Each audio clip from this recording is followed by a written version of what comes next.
What is going on? What's cracking, everybody? Welcome back to another edition of Heart of the City, man, where we cover all New York / New Jersey area sports. A little bit of Connecticut too. But anyway, man, we here to give you all the news, all the notes, man, and it is a lot going on. We got the Knicks in action, Nets in action, um, Devils in action, and of course, we got to talk about those raggedy football teams.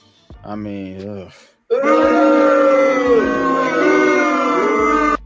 But anyway, Coach, how you doing, man? How you feeling tonight, bro? I'm good, man. Just staying on top of things in the college football world. College signing day for those who dive into it. So, got a little bit of stuff we'll talk about later. But how are you, man? I'm doing well, man. But yeah, man, we're gonna get into that, man. All that and more, man. Hit that like button, hit that subscribe button if you're not subscribed already. If you are feeling the content, shout out to our producer, Big Pat Sports Talk, in the background on the tracks, man. And that being said, man, let's hit that intro, man. Let's get into it, man. It's Heart of the City.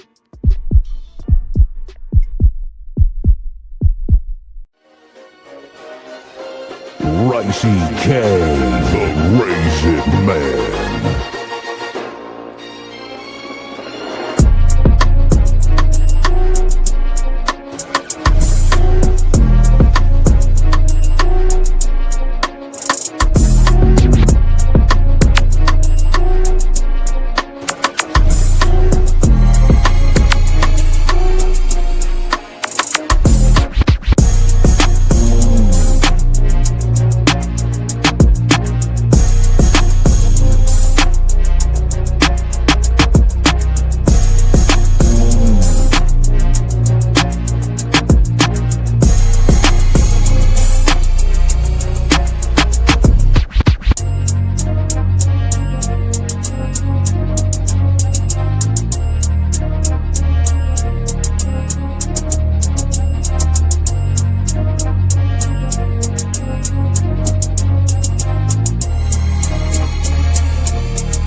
All right, man.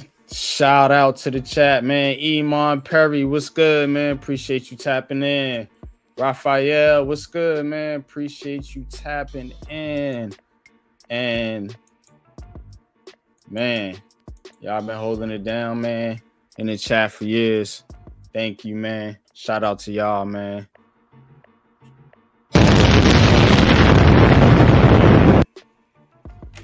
But Coach, man, right now we gotta talk about my basketball team here. That's the Brooklyn Nets. Look at there. Look at there. Oh shit, bro. They are beating the shit out the Bulls. What's going on, Bruh? I don't know, man. I got eyes on the game. But look, man, the Nets, man, starting to pick it up here. Now 4-16. So. But all jokes aside, man, this Nets team is not in it for obviously this season. They are looking to see what they're getting out the future, man. And speaking of the future, you want to see what some of these young guys are doing right now. You know, you got Danny Wolf in there. Drake Powell's been getting a lot of minutes. Ben Saraf has been getting a lot of minutes, as has Igor Demon, you know, Tyrese Martin, guys like that. Noah Clowney, a guy that we've talked about. He's been scoring a lot here lately. So he's starting to ascend. So we'll see what you get out of this group, man. But they're out there trying to figure it out, man. And they just, like I said, man, they just caught the Bulls, man. You know what I'm saying? With a punch, man. With a sneak punch. You know what I'm saying? This should not be happening. You know what I mean? Although Chicago's not a great team by all means, but they are 6-2 at home, and you getting beat like this at home ain't a good look. But Coach, what's your thoughts, man? What you thinking, man? What you thinking about what's going on here? I mean, you know, the Nets are a work in progress. Yes, we know that. But they're showing fight. They're competing. Whether they're winning or losing, how big or not, when I have watched them, they are competing. They're just a young team, and they're trying to find the right fit into the culture that your head coach is trying to instill. So, you know, they're becoming. You look, they got a lot of young kids now. You know, and you know, no one knows what this year how it will turn out ultimately, but they're setting themselves up perfectly for the future, to be brutally honest. And you know, it wouldn't surprise me next year if they're competing at least for a play-in, if not for a playoff spot next year. You know, if you get a couple of pieces to go along with what you have right now. So I like what I'm seeing about the Nets overall. I'm not looking at the record. I'm looking at, first and foremost, are you competing? And if you're competing, that's a big start right there. And are they tapped into the head coach? Because, you know, as we've seen with other teams in the area, coaches are going to lose players, you know, if they don't buy in. So there you have it. So yeah. So as we've talked about the Nets, the Bulls are starting to get back in this game. Not surprisingly, like I said, a young team. You don't really expect that, you know, killer instinct, as they say, but Michael Porter Jr., you know, he's out there, you know, trying to carry the squad, so to speak. But, Coach, we're gonna switch gears here to the New York Knicks real quick, and the Knicks, they up right now. I don't know if you're watching the game, but they up 100. I don't get the games because it's on MSG. 84. Yeah. Yeah, that's fine. That's fine. It is what it is. But they up 101 to 84. So Cat Towns leading the way, 31 points. Let's look at the full box score here. I'm going to be tapped in Thursday. Nets playing Utah, hosting Utah. Okay. So Brunson, Bridges, Hart, Towns, all doing their thing.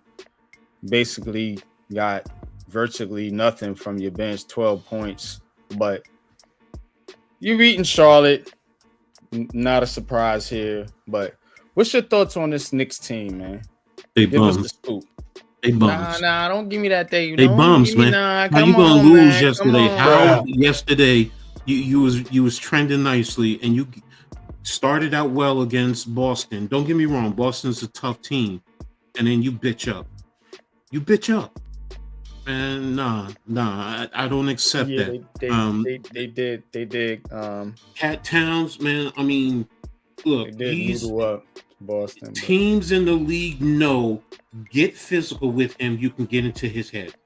That's really what it is. And then sometimes when he makes a powerful move, don't get me wrong, you flexing while the other team is starting to run down the other court. I'm starting to see the same shit that I was having issues with Julius sitting back yelling at their referees. Get your slow ass back down the court. And why are you only focusing? Yesterday, Jaylen Brown did a move. Cat was in the paint. Should have rotated over, and he stepped out of the way and let Jaylen Brown go in for the dunk. And that started the trend because Boston got the lead there. I was pissed off, man. I'm tired of seeing this with the kid. The kid is talented. He's too talented to play soft and not be smart. And you get these stupid, everyone talks about it, the stupid fouls. I'm not talking about being aggressive, but you get these little ticky-tack stupid fouls, man. It's frustrating. And you wonder why people talk about, oh, well, with the Sham story today, well, you know, maybe we can trade Cat for the Greek Freak. I'm not saying it's happening. Please don't think that's not what I'm saying. But I'm saying there's a large part of the fan base that's like, yo, trade him for. And you know what? It shouldn't be. At least Cat should be saying, nah, New York, you got me and you're gonna rock with me. He's too inconsistent. There's too many games where, you know what, he disappears. And I'm talking about even putting up single digit numbers. Come on, man. Nah, man. Nah. He's frustrated me, and I've watched this kid since he was at St. Joseph's in Metuchen High School, and I'm like, yeah, this kid got it. I watched him at Kentucky. I even watched him a little bit at Minnesota, seeing his game develop. But all you want to do is just score points, man. Basketball is more than that. It is, but you know, are you gonna dismantle the chemistry of your team to go out and get Giannis? That's not what I'm saying. That's first. What's being reported. You know what I'm saying? Here's the thing. If we're gonna go there, you're gonna get Giannis. I get what you're saying. It's what are you giving up? Yes, that is key. If you're going to strip your whole team down, then nah. But you know, with the way the CBA is structured, I mean, Giannis is at 54.1, Cat is at 53 and change. So they're literally almost a swap. You know, you're going to have to throw another play in to make the monies match. But you know, other than that, but realistically, is Milwaukee going to take Cat?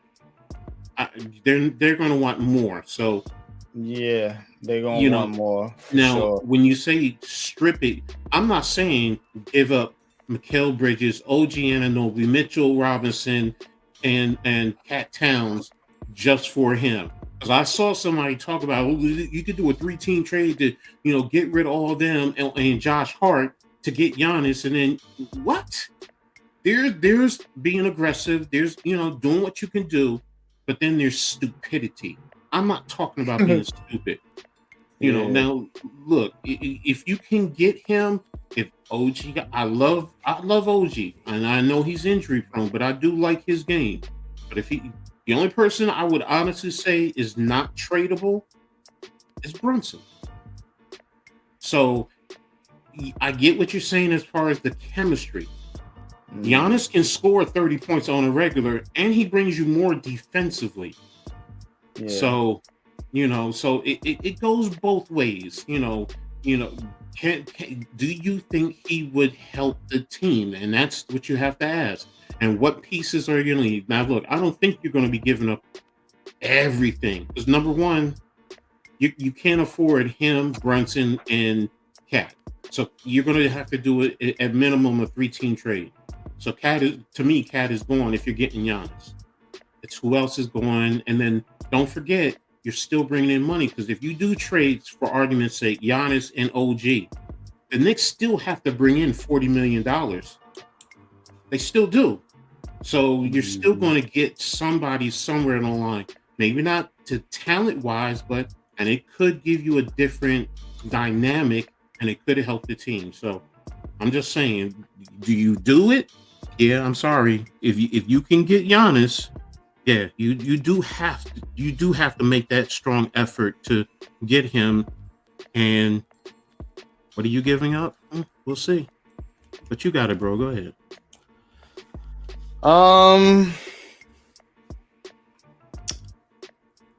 I think I think if you're the Knicks and you want to you're going to weaken Milwaukee, and you trying to strengthen your team too as well. But in a trade situation, like I said, I always look at both sides, all angles. And the Bucks, they're gonna want Jalen Brunson. You know what I'm saying? They're gonna want Jalen Brunson. And if you're the Knicks, it's not worth it. So now, you're not giving them Brunson. So now, what does this do? What this does is it's gonna make Giannis basically the controller of the trade, because they're gonna say, well, the Knicks don't have what we want. Do you want to go here? Do you want to go there? And if he says no, I want to go to New York, then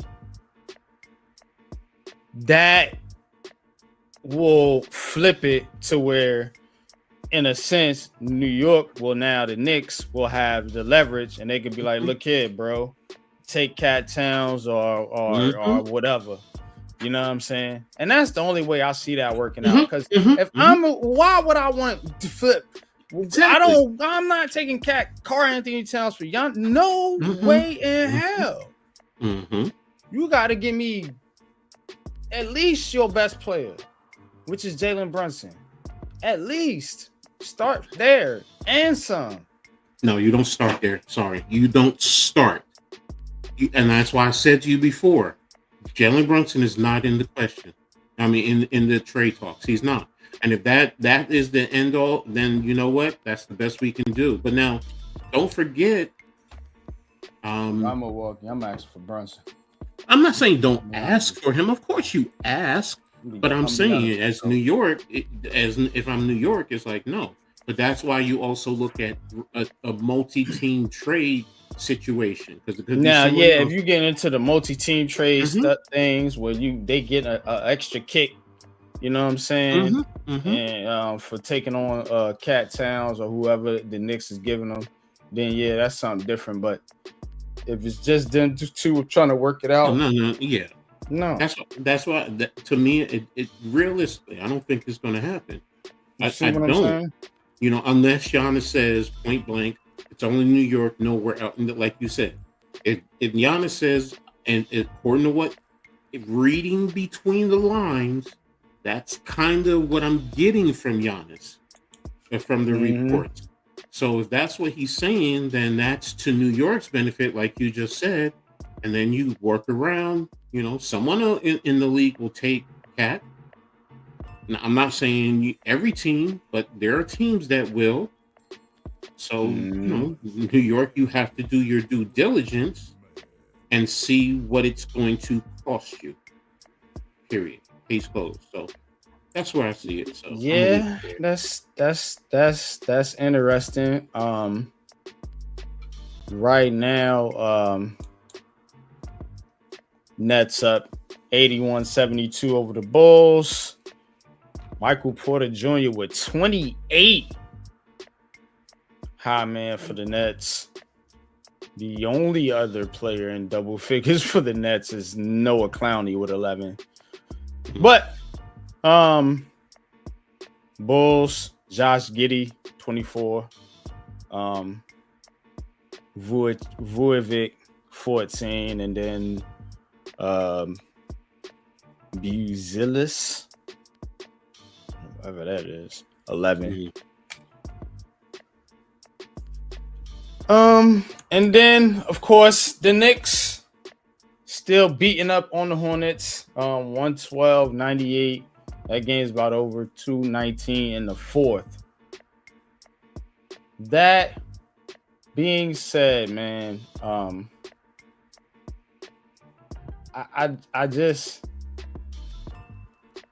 coach, man, when it comes to this Knicks team, I'm gonna tell you right now, I don't know if they getting through the East, bro. I don't know, man. What you think? I don't know if they getting through the East. Coach. Yeah. Coach. Yeah. Detroit is playing. Okay. Right. The Knicks can't seem to beat Boston for some reason, even though they got a better record than Boston right now. They beat Boston to start the season. Can't say they don't beat them. I'm saying? They beat them last year. Man, we'll see. Miami, that's another bugaboo for you. And the Hawks. With Miami, no, not the Hawks. It's Orlando. Now, if you want to say Orlando, right now they're 0-2 versus Orlando in the season. I think all them teams gonna give y'all trouble when it comes to playoffs. I'm not gonna sit here and say they're not gonna be a challenge, but you make it sound like they just gonna get bitched out of the playoffs. And I'm sorry. I didn't make it sound like that at all. Okay, I just said I don't know. I don't know, because again, this was supposed to be all right. The Knicks, but the injuries to the Pacers and them being dog shit, and the Celtics, them being down, and the Milwaukee Bucks, obviously with Giannis, he wasn't out of there now, so it was really y'all, you know what I'm saying, that, and y'all in fourth. But you have a new coach. If it wasn't for the loss yesterday, they would have been in second. These teams are too close. This is why I get what you're saying, but you can make that same argument for every other team right there with the Knicks. So I get what you're saying. It's not going to be easy. The Knicks were in second yesterday. The loss put them to fourth. They're going to win. I think Toronto lost today. So, or was it Miami? Hold on, let me double check. Miami is losing to Dallas. I'm looking at it. Y'all 3.5 behind Detroit Pistons right now. Detroit, all right. And we haven't even played Detroit yet. So now I'm not saying it's going to be tough, but you know what? What's to say we don't get 2 games? It's still early in the season, bro. And the Knicks are still. Don't forget, Mike Brown is a new coach. Everybody's expecting. And what did I say? I said, you know what? 20, 25 games, you'll start to see how they are. You know what? When you get closer to the All-Star game, now we can really start talking and seeing if the Knicks are 4th, 5th, 6th. Then you know what? Yeah, you have a valid point. But they were second yesterday. And one loss moved them to 4th. And it's going to change again after today because Miami lost. So I get it. Still early. Still filling it out. We don't know what if they're going to make a trade or what, or anyone else in the conference. So still early. I'm waiting to see it. So I'm not panicking, but I also have my problems with certain people. You know that. So, but I'm not going crazy right now. I'm not. Dewberry Sports, what's good with you, man? Appreciate you tapping in, bro. All right, man. I'm done picking on the Knicks. The Knicks. I get what you're saying, which is a lot of validity. So don't take it as I don't take it that you're picking on the Knicks. Nah, I analyze basketball fairly. You Mhm. know what I'm saying? Like Mhm. I'm like, okay, cool. I want to see them as in the Knicks. I want to see if they could, get into that Mhm. finals. And Mhm. the East is supposed to be, pretty much, they were pretty much considered the favorite. You know, Mhm. going Mhm. in this year, given all the everything else with the other teams, Philadelphia, they be in Philadelphia, whack ass team that they are, and then Cleveland, underperforming right now. So Mhm. um but yeah, it was the Knicks, maybe people put Cleveland in there, some maybe had or Detroit or Orlando, but again, most people, given the situation, a veteran Mhm. team, you Mhm. know, um, you thinking the Knicks, a team that was in the The finals last year. conference finals last year, Mhm. so you thinking that's the team that's going to get through, and um, I don't know. I mean, they're Look, 10-1 at home, so mhm. um, defend home court in the Mhm. NBA. You should have home court advantage in the playoffs, but you can't be dog shit on the road. But you know what I'm saying, as long as you win most of your home games, I think you'll be fine. So I'm not saying that they are in some type of trouble or anything like that. I'm just saying But that you'd be I'm surprised how I'm many look people. You'd be surprised how many people, whether they're Knicks fans or not, really are to the point like, oh, blow this team up right now. That's why I'm like, yo, everybody needs to calm the fuck down. but Really. I mean, and the narratives, I hear the narratives, so that's why Mhm. when we talk about the Knicks, I'm like, okay, so like, what's going on? Is this really the vibe? Are they trying to trade for Giannis and dismantle the team and not stick the course? And got a new head coach and all this and all that. So I'm like, damn, is it that bad? But they beating up on the Hornets, taking care of business, which they should. You know, Mhm. you don't lose to bad teams. That's one thing you don't do. Mhm. Um, especially at the crib. So, but you wonder why people are panicking, and I'm like, okay, maybe it's just because their belief is that the Knicks should be, you know, Blowing everyone atop out. the conference right now. You know Mhm. what I'm saying? And it's Mhm. not. It's Detroit. So I guess they feel some type of way. But I would never. I mean, like you said, if it's a veteran team, they shouldn't even be worrying about getting the first, seed. You know what I'm saying? You should be worrying about getting your team to the playoffs healthy. That's the Mhm. main thing. Because if you didn't have the first seed last year, you see what I'm saying? Mhm. So what does it matter? So again, them being in fourth, at least you in fourth, you still got home court in the first round. Yeah, just went final. So yeah, that one's final. The Nets still battling it out with the Bulls. But but yeah, man, that's how I'm looking at it, coach. Mhm. I get you. It's all groovy gravy, baby. All right, man. Let's all right, man. All right, it did. All right. Here comes the depressing part of the show. Let's get to these football teams. New York Giants. New York Jets. Oh my god. I mean, if you if you want to talk about a shit show,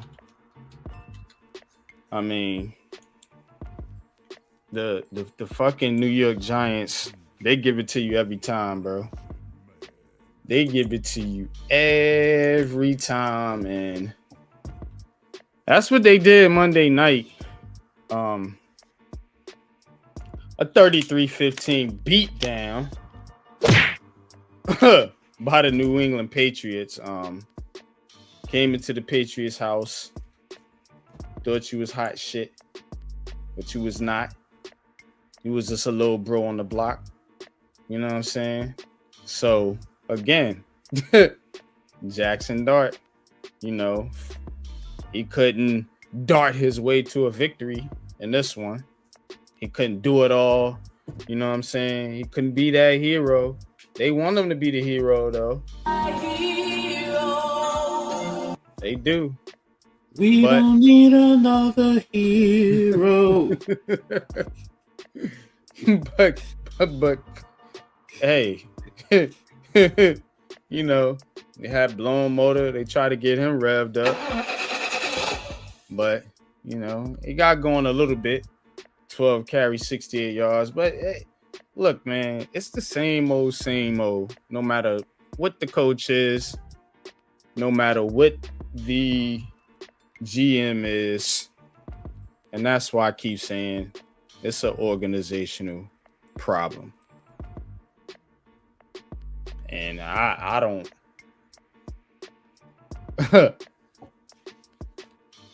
I have a suggestion, but before I get into that, I want to get your thoughts on this game, Coach, and what you're seeing out there and just the state of the team right now as the Giants go into their bye week. Honestly, you know, after Monday's game, it was extremely disappointing. Did I expect more? Look, first and foremost, you know, with the two rookies, that to me, I mean, first of all, you're seeing what was running rampant, which we all kind of knew what was going on when the former head coach was around. He was, you know, showing his favoritism in a sense. Yeah. You know, and he was letting certain players do whatever because, again, he's trying to, in a sense, keep his job. Didn't work, but and that's the trickle down. And now you expect the Kafka to come in, and he's trying, you know, 2 times in 3 weeks. Abdul Carter is suspended to start the game. He didn't sit out the complete game, but he did get suspended. You know, falling asleep in meetings. I even heard a rumor. I have no validity, but I saw it that, you know, he was reading he was on an adult entertainment site while in the meeting. You know, whatever. If that's true, you know, it's like I'm like, yo, bro, if that's the case, that's really. He wasn't doing that, was he? I don't know. Like I saw it, I'm like, yo, where the hell did they get this from? But I'm thinking, like, bro, man, if that's true, you couldn't at least wait till your break, go out to your farm, watch a little bit of something. You know, come on, man. I mean, but seriously, to get suspended 2 times in 3 weeks, that's the problem. You know, now, could you make an argument that Kafka should have sat him for the whole game and make a bigger impact? Yeah. But I know fans are going to, oh, no, you need him, blah, blah, blah, blah. But, you know, Kafka's also trying to set a tone. He's trying to show that he should be. Right, he's trying to get the job. Exactly. So, and discipline is a big factor. So, you know, and look, New England, they wanted that game. And they came out and they punched New York all over the place. Every orifice or whatever, every part of the New York body you would think, you know, and, you know, everyone's complaining about that hit about Jackson Dart. I'm like, that was a clean hit. You know, Jackson Dart needed to step his ass out of bounds, you know, plain and simple. And you cause your teammate to react, causing the team to get a penalty, when if you just stepped out a yard earlier, it would have been 3rd and 2. So it's like, you know, and his comment afterwards, you know, that's my play. No one's saying take away your play. Be who you are, but be smart, because you're needed in the big landscape of everything. And you just gotta, hey, at times slide. At times you're on the sideline, you see a dude coming, you want to try and get the first down, but let me step out and play and live to play another play. Plain and simple. And that's the thing that this organization, because I forgot who said it. It's no matter what, this organization has a losing culture, a losing mindset. No one really knows how to win as a collective group. And until you get the true leadership in, this is what we're going to get. This is what we're going to get. And I'm going to be honest, Kafka may get considerations, but unless they win these last 4 games, he's gone. His whole staff is gone. After the presser yesterday with the GM, I think he's probably, he's going to start the search, but ownership is going to do the hire, and then they're probably going to reevaluate him, and he's gone. And what have we been saying? You need a complete, you were saying it last year, you need a complete refresh. But the Giants, being the Giants, you nickel and dime it, and this is the results we get as fans. Yeah,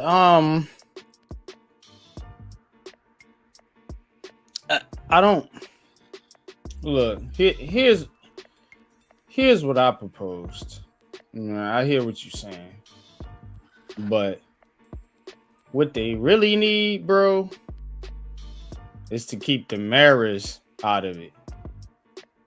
And the only way to do that is to bring in, like they do in basketball, shout out to the people, that was on the stream with us the other day, but excuse me, a president of football operations. Fair. And that can be the bridge between ownership and the GM, and ultimately, you hear ownership out, but if it don't make sense, you know what I'm saying? Hey, look, it's that person's call. You hear your GM out, cool, but you know what I'm saying? Like somebody that knows football, because you just got a bunch of people in there that just don't know what the fuck they doing, bro. And you can't put the ball back in John Mara's hands. You can't. He is incompetent when it comes to football decisions. He's done well as a businessman, well respected in the NFL. Whatever, side things he's got going on. But when it comes to football, historically, the Maras do not know and do not make good football decisions. It is always an intermediate, like George Young, who trained Accorsi, who trained Reese. And now they got this big problem because they don't have that intermediate person. Now, again, they keep telling you these Joe Shane got carte blanche. Dave Gettleman, he got carte blanche and all this and all that. But I proved time and time again that the Maras are still heavily involved. And we just went through it again this year. So until you get them up out the football decisions, ain't nothing going to change over there. And then you want to fire Joe Shane, fire this person, fire that person, and clean house to bring in who? A fairy tale person from the sky, or some old nostalgic coach, Bill Parcells, 90 years old, to come back. And that's how Giants fans think, bro. Like, it's goofy. You know what I'm saying? Like, you keep wanting shit to be the same, but shit, everything else around you's changing. And they want to bring back, and I'm all for bringing back the style of football that they used to play. But you need a coach that's going to come in there, and you need somebody that's going to be able to make good football decisions in your upper management first and foremost. And if it ain't Joe Schoen, cool, you can get rid of him. I'm not caping for Joe Schoen. Although I don't consider them to, I don't think they should fire him. But if they do, and I'm not going to fucking weep about it for sure. You know what I'm saying? But I do think they need another person in that front office to calm some of that Mara shit down. Because they even got the Tim Mara dude in there and all these other cousins and people that have been in there for damn near family. They've been in there so damn long, and they telling you they cleaning them out, but they still in there. They still there. They showed you on Hard Knocks. They still there. Heavily involved. So I don't want to hear this shit that, it's a conspiracy. They are still heavily involved, and they make bad decisions. Mm-hmm. And you need a football guy that can come in there and say, look here, Mr. Mara, and stand up to them and no, this was going down. This is not a good decision, and we need to go in this direction. It's best for our football team. Yada yada yada in the long run. Mm-hmm. And somebody that can stand up to that funky ass media. That's another thing they need. Because they just let the media just bitch them around. But go ahead. I get what you're saying. But when you talk about someone who owns a business, because the Giants are a business, period, case closed. Mm-hmm. And I understand they're in business with every other owner in the NFL. But if you look at the valuation of the New York Giants, it continues to grow. And you're not going to get someone coming in a sense.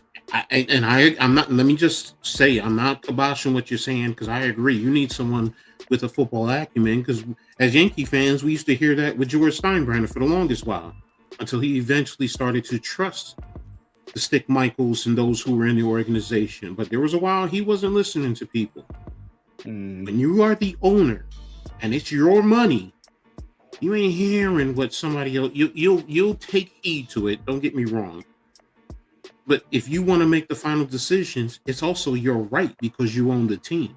We are fans, and we are invested, yes, with our monies, but our hearts and our souls. And I get that.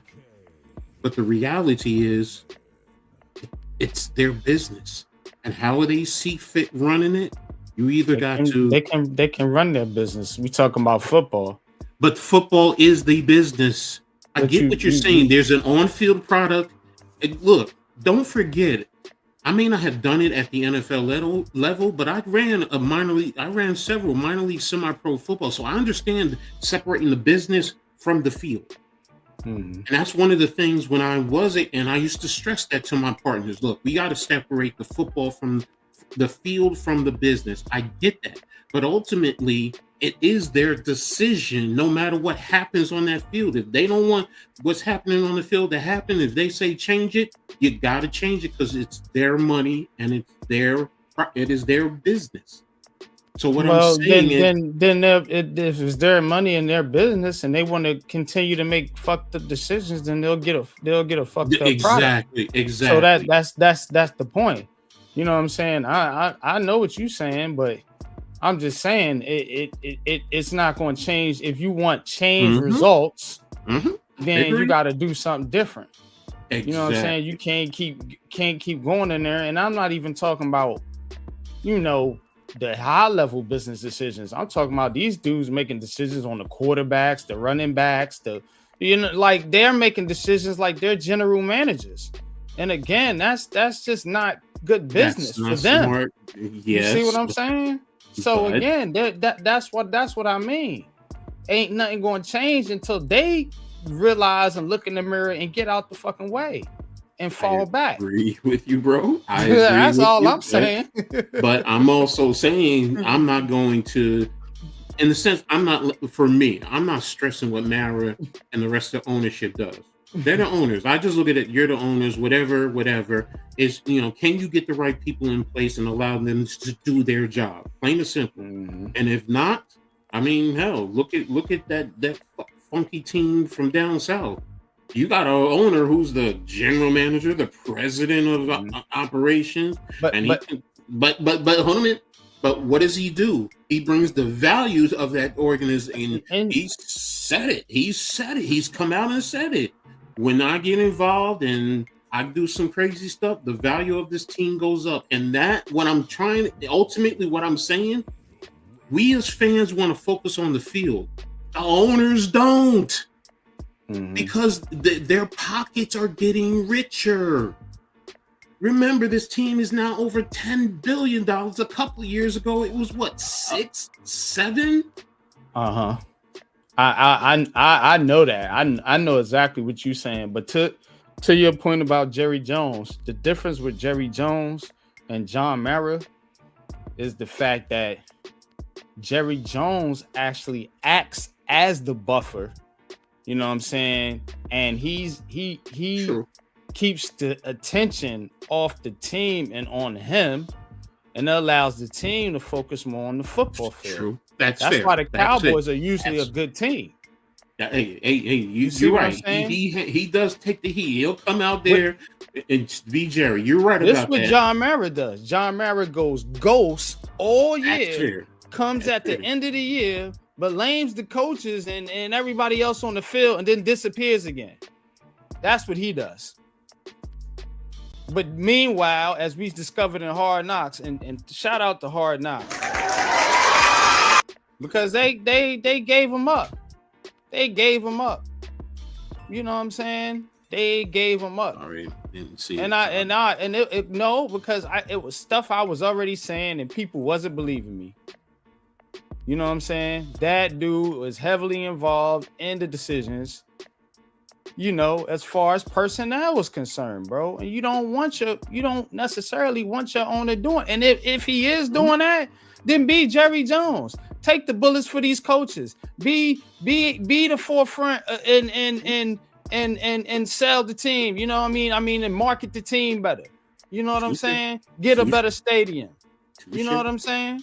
So I don't like his style, bro. I don't like this style right here. Bro. What I'm getting at is to you and the other fans out there, like everybody attacks him, and I get it. Sell the team and all this and that. I'm not a fan, and I don't care if they sell the team or not. No, I'm not saying that. What I'm saying, what my point is, you guys are banging your head against the wall, going at ownership, and you know what? Yeah, and you're right. Everything you said is a trillion percent.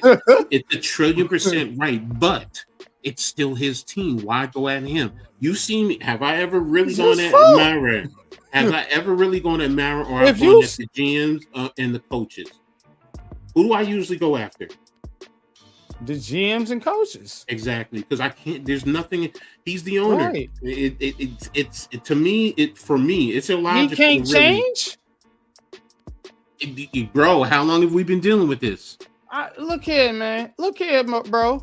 If you selling me hamburgers, right? And them shits is rotten.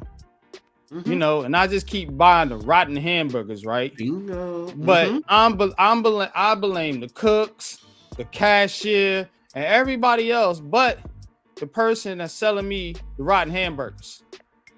You see how and every year I just keep on going by that and wonder why they're like, and the cashiers and everybody just like, hey, this is what they give us and we got to sell it. So why get mad at them? That's what I'm saying. That makes okay. And you're going at the owner, and he's not changing. So if he's not changing, then the only other alternative, which we as fans are not, we have been invested too long, is to change teams. It's either to change, not support the business. Look, bro. I told you I've been tapped out. No, I get you. But what I'm saying is because you're going at if the owner's not changing and you see that, then why are you? He deserves blame. Why bash on the little guy? Why do you keep going at him? Say your point. He's at fault, but he's the owner. See, what I'm saying is you keep going. It's the same old thing. You keep spewing the same thing over and over again. Because ain't nobody else doing it. That's why.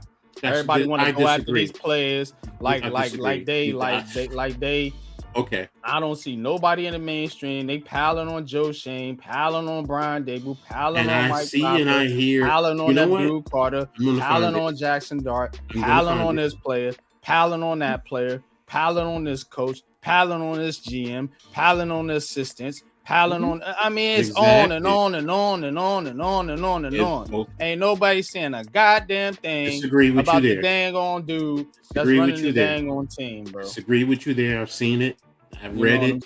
I've seen it, read it. But hey, you didn't. I respect you. Say you didn't see it. You got to look, bro. I made this point the other day. 7 coaches in 13 years. The Giants have been losing record for 11 of them. 11 out of the 13. Okay, cool. You had 3 GMs in those 13 years. And they've been losing 11 out of the 13 years. We are not debating that. NYG, we're not debating that. The argument you're saying to me is you're going at the owner because no one else is putting it out there. And I just said I disagree. I've seen people whether they putting it out there or not.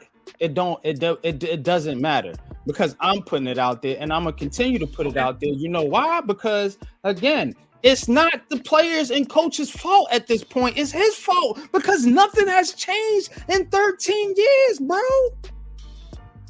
You changed coaches, you changed general managers, you changed trainings, you changed everything. They changed all this other shit.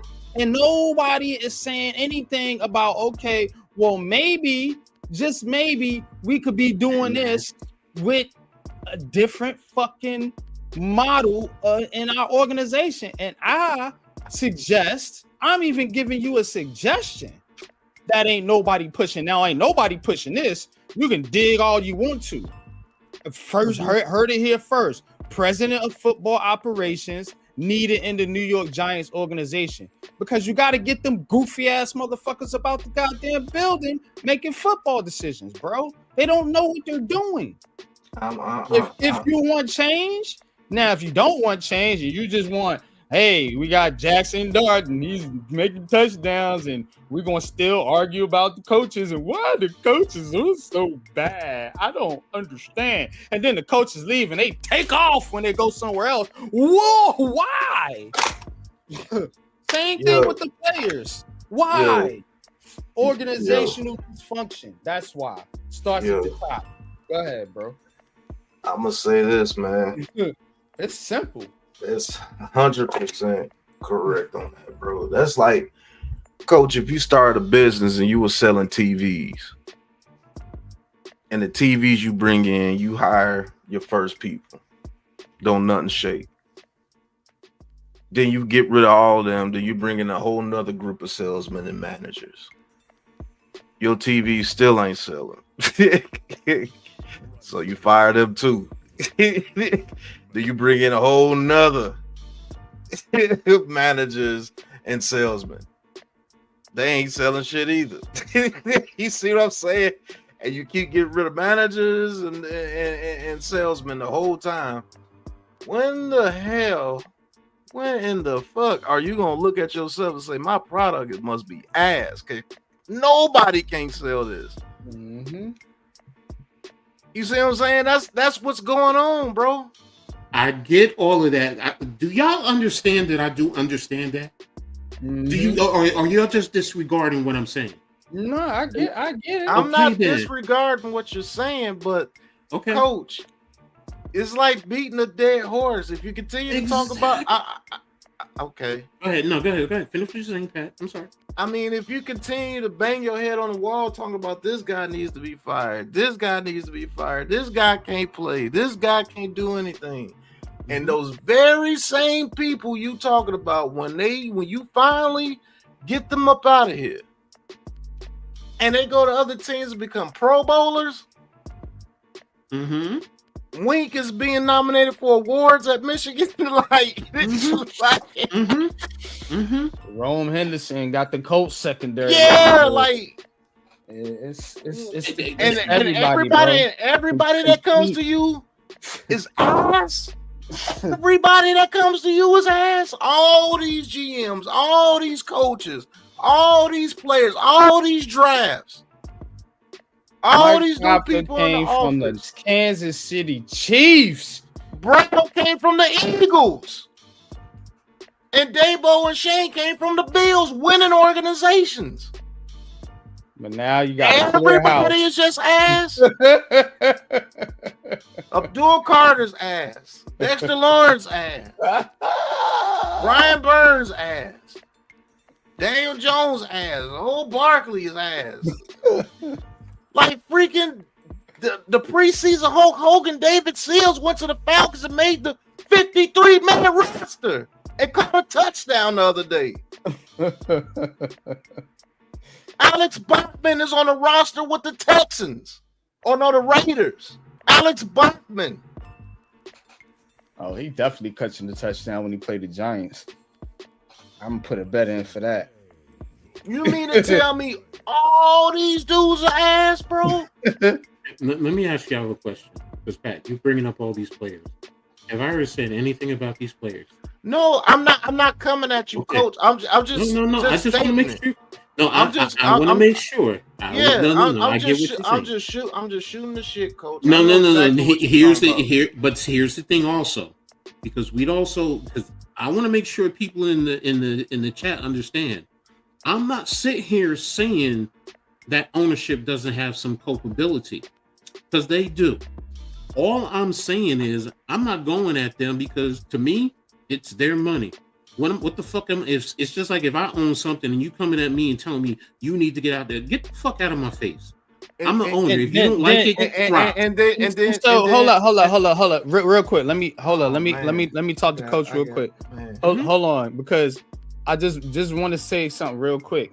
Mhm. So if you're not going to complain about them because it's their money and they can do what they want, why complain about the product if you're buying it?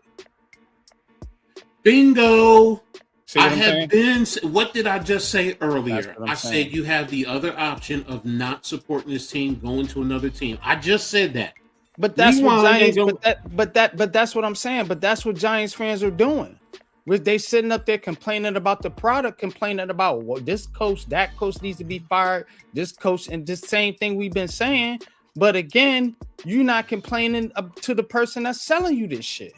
And if That's the all I'm fans, saying. if all the fans were doing this, be like, yo, you need to chill. We not coming back ever. Ben said that, guys. I said that a while ago. That's the saddest thing in the world. Exactly. He has the money. He gets to do what he wants. Well, nothing ever's gonna fucking change, bro. Exactly. If the team's value keeps increasing, that's us as a fan base, as a consumer. You just said it, NYG. You just talked about the bad burgers. You're right. If you support a business that's giving you bad product, hey, shut up and deal with it, or go find another business to support. This fan base needs to grow some cojones, or however they say it, and say, John Mayer, you need to move the fuck around. And the only way you can hurt somebody like a John Mayer is say, you know what? You not getting a penny of what we doing. That's the only way this shit gonna change, bro. That's why, or the league does what they did back and during your era, coach, when you was talking about the 70s and things, and say, look, y'all fucking up the church's money. But there you said it. There you said George. it. He was fucking up the church's money. Man, he's not doing it now. That's what I'm getting at. You're right, Pat. You are so right. But we are the reason. You're the reason for your own misery. Bingo. And guess what? You know what the sick part about it is? They love it. They love it. Exactly. It's that the Giants fan base. Let me tell you something real quick, and then I'm gonna go back to the dungeon. The Giants fan base is a toxic woman, man. That's all they are, bro. I'm gonna just keep it real. You can cancel me or whatever you want to say. They're a toxic woman, bro. This woman, this man been beating you, cheating on you, ain't been taking care of you. Only thing he giving you is you. Everybody know where I'm going with that. Only thing that he's giving you. Your friends are telling you, dog, girl, you got to go. Get away from that man. He's toxic. All these other fan bases like, man, y'all stupid than a motherfucker. Ain't no way we'll sit there and accept that shit. But the Giants fan base, they love the black eye. They love the number 1 pick and the number 3 pick and the number 5 pick, the number 6 pick, the number 5 and 7 pick that don't go your way. Every cornerback that you draft is trash. Every coach that you bring in is trash. Every coordinator that you bring in is trash. Your defense is trash. Your offense is trash. And guess what he gave you as a present for saying, man, I've been messing up? He gave you a medium Pepsi. That's the equivalent of a dude giving a girl a flower. I done put my foot in your ass for 10 years. I done slept with your sister, your best friend. I ain't paid a bill in this motherfucker. You a nurse and you've been working your ass off all this time. Here's a flower. Mm-hmm. And then I'm going to go right back and doing the same thing I've been doing, whooping your ass. That's what the Giants are doing. And that's why people like NYG are frustrated. Man, I don't let dudes in the street play with me like this, bro. Bro, I'm going to tell you right now. Yo. Real talk, bro. Shit. That's like the nigga in the street just come in your house, take your food. It's like he's selling you a bootleg product, bro. Yeah, for wholesale price. Man, like he's selling you. He's selling you the fake Jordans and shit, bro. Like this is Shaq on this shoe. I know when I see Shaq. That's Shaq. This ain't no Jordans. And you just letting these dudes do whatever you want. You man. All right, man. I'm sorry, y'all. I'm nah, you good, you good, bro. I'm gone. But that's exactly what the New York Giants fan base is, man. They're a toxic woman, man, and don't want to listen to nobody. Real talk. That's a pretty good description of them. You know what I'm saying? I will say that, man. But all right, time to switch to the other New York Jets. New York Jets.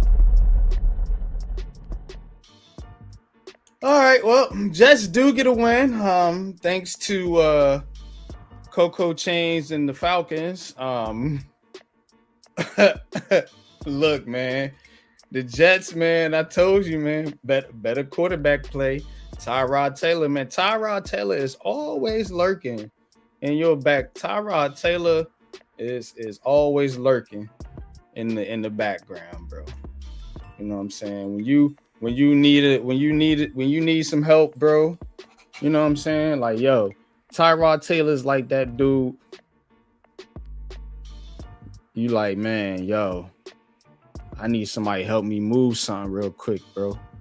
Like, yo, he just around, you know what I'm saying? Like, yo, Tyrod, you good? Yo, yeah, I'm good. I'll get out there with you. Like, that's Tyrod Taylor right there, bro. Because, you know, he go out there, man, and he get it done, man. Did get it done for the Jets, man. The Jets 27-24 over the Falcons. Kirk Cousins, man. Tyrod Taylor. What a quarterback matchup. What a barn burner, so to speak, man. But Breece Hall, he did get a touchdown. Tyrod Taylor also with 44 yards on the ground and 172 in the air. So Tyrod doing his thing. Jets getting Adonai Mitchell involved this game. 8 receptions, 102 yards, and 12 targets and a touchdown. So Jets able to come away with the win here, 3-9. And we're gonna go to Tankathon here in a minute, man. But Coach, what's your thoughts about because that's really all it is to talk about with these New York teams? I mean, what are we doing here with the New York Jets? You know, they didn't gave up on Justin Fields, rightfully so, but you want a quarterback conundrum, brothers. What's going on over there, man? What's your thoughts? I mean, as far as Tyrod, excellent point. I mean, he's a professional quarterback. He can come in and he can get you, the wins that you need on occasion. Is he the franchise quarterback? No, he's not. But he's going to do what he needs to do to get you through until your franchise is ready. So that's the big question. So the Jets, they have some pieces there. We've always known that, so, and Justin Fields has proven that, what? He's more like a Mike Glennon type quarterback, if you get what I'm saying, where he doesn't need to be in the NFL. So I'm sorry, unless he changes position. Now, if he changes position, we can come back and we can see if he can develop. But as a quarterback in today's NFL, no, he's not. He's not it, and I don't think there's any quarterback guru, quarterback whisperer that can really get him to at least be slightly below average. Ain't nobody saying no saving him, huh? Nah, I mean, if he wants to continue to play quarterback, maybe he can do it in the UFL. No hope for the boy. So, I mean, I'm being honest. I'm not trying to belittle the man, but as far as quarterback, we've seen it. Yeah, Tyrod comes in and the offense does seem a little bit better. They got a dub. Yeah, so it's like, and Tyrod, while he's not the young, spry quarterback that he used to be, he still has some wheels. So he can move, he can manage in the pocket, and he can still read the field, and he can get the ball downfield. So he's a homie up the street that's going to help you move the couch. There you go. Like you said, great point earlier. So he's a professional backup quarterback for like the Giants. He's our Jameis Winston. He'll come in and be the relief pitcher, get things going until the starter can come back and they just don't have that starter to get him going. So, and if they do, now when they do, let's put it that way, then it might be a different ball game. So, but right now, maybe I don't know what the rest of the schedule, but maybe they can get one. Maybe they can get Miami. I don't know, because Miami I think comes up to Jersey. So they need to be losing. To be honest with you, man. Don't forget they're in a good position because they have the 2 first-round draft picks, so they have the ammunition to still move up. So it's now if they move further, if they win more and move further back down, if they want to get to the one of the top 2 spots.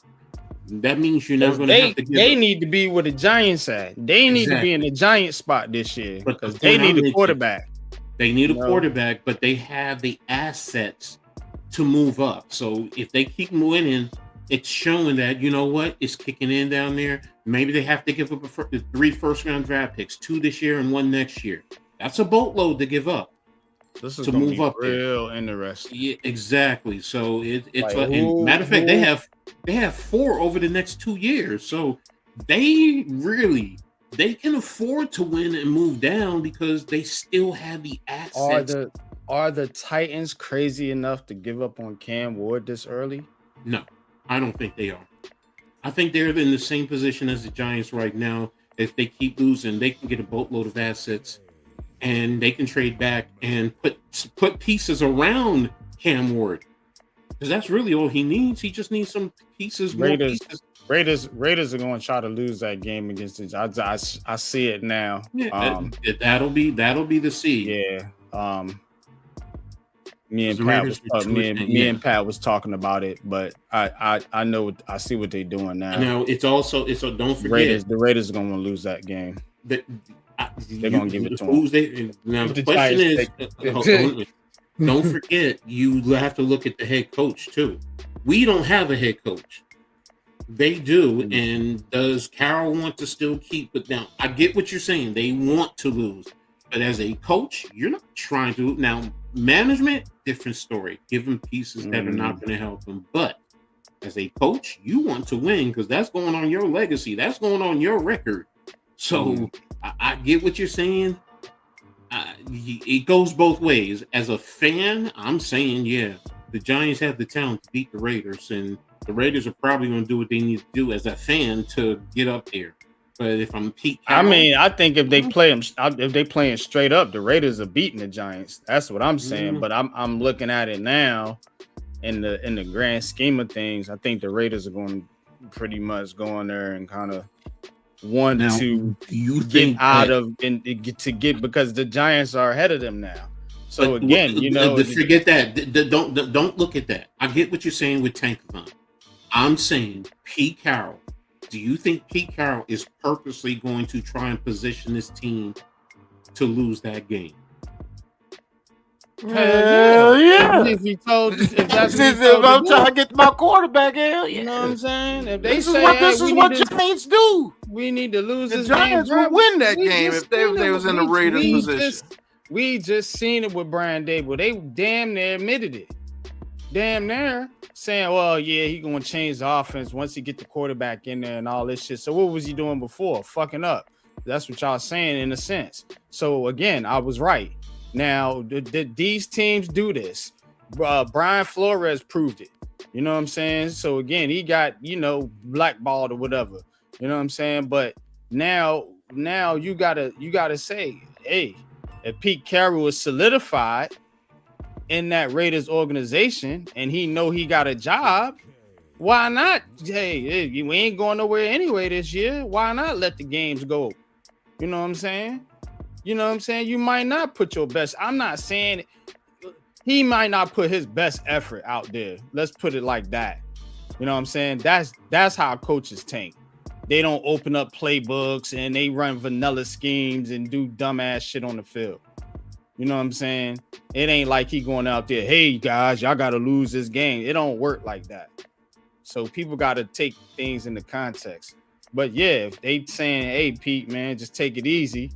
We trying to get a good position for a draft pick. Pete going to take it easy. You fucking right he is because he's getting paid. But what you think? You know what? I'm just bred differently. Fuck the job then, because I'm going out to win. I coach to win. That's just me. That's me. That's me. I get it. The tanking mindset does not stick with me. It just doesn't. I don't accept it. It's pro sports. Pro sports are not. Listen to what I'm saying. Me, Edward R. Gladney. I am not built like that. If I was the head coach in the NFL, yeah, bro. But you said Pete Carroll. You said no. I get what you said. That's what I said. Listen, I didn't say head coach. Me. Coach Ed. Yeah, no, but right. I just said that. I just said Coach Ed is not built like that. I get what you're saying. I don't accept it. I don't agree with it. Right. But I don't agree with it either. I don't think they should what be I'm doing saying. You just said he's going to not put his best put his best effort forward.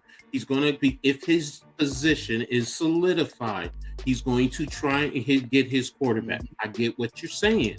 I don't believe he's going to do that. That's what I'm saying. So you believe otherwise? Agree to disagree, yeah, because I think he would.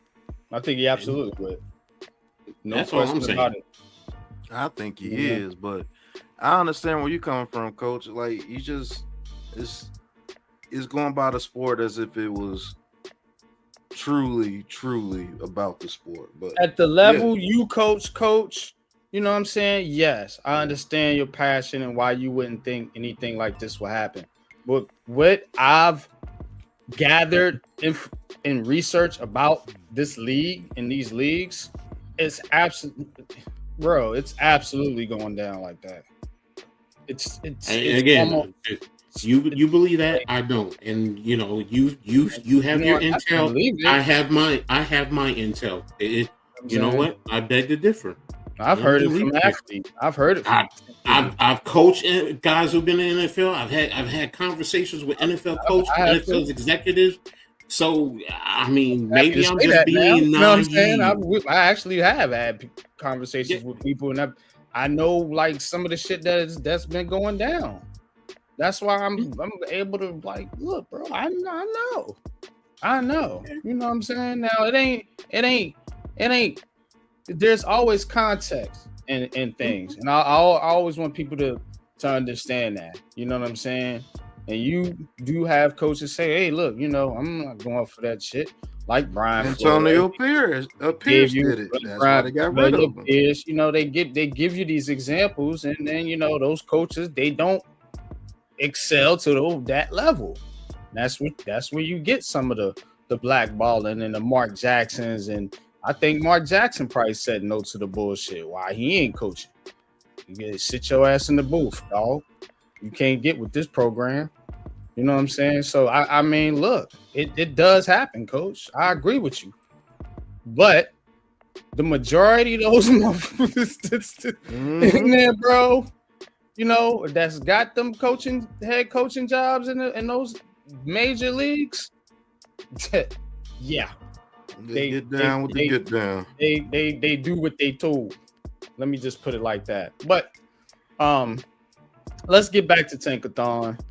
And the Jets, like I said, sitting there 7th, Giants in 2nd.